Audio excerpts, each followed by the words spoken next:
Good afternoon, this is Mike Deeley, Easiest Swinging Golf Coach, and welcome to a beautiful spring afternoon here at the Shropshire Golf Club. I've just finished doing a senior group coaching session, and I thought I'd like to share some insights that we had this morning. The topic was effortless power, and the first thing we asked our group is, what effort do you currently put into hitting a golf ball? And we got answers that ranged from everywhere from 75% right up to 100% effort. Now, that can make it exhausting, especially for senior golfers, to get round 18 holes. So we shared some thoughts on what would it take to develop effortless power. What would you need?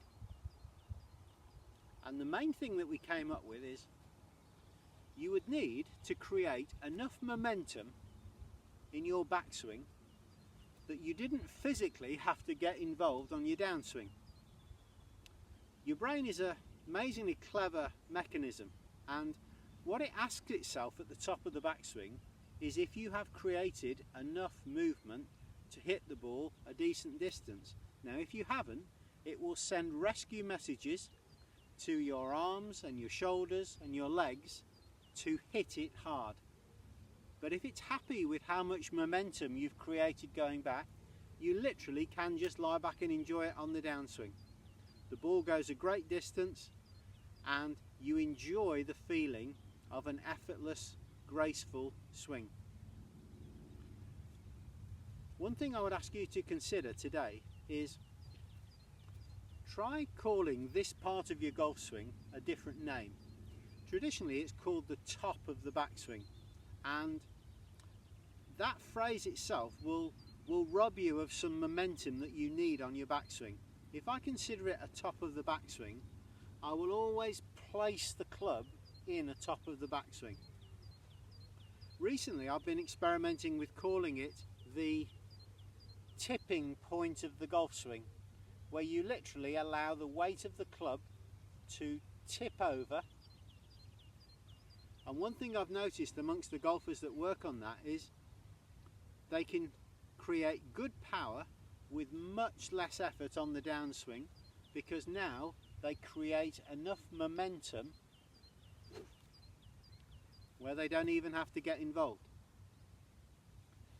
To create that tipping point, imagine how soft your arms would be to allow the weight of the club head to fall. And for those of you who are really interested in effortless power, you can work on that tipping point not only on your backswing, but you can work on that tipping point on the end of your follow through as well.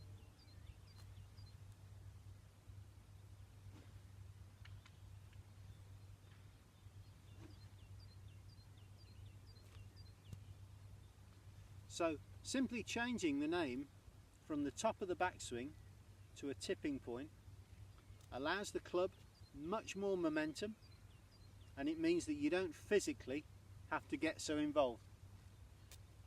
You'll hit the ball much longer and you'll feel much fresher at the end of your game of golf. This is Mike Deeley, Easiest Swinging Golf Coach. Enjoy your golf.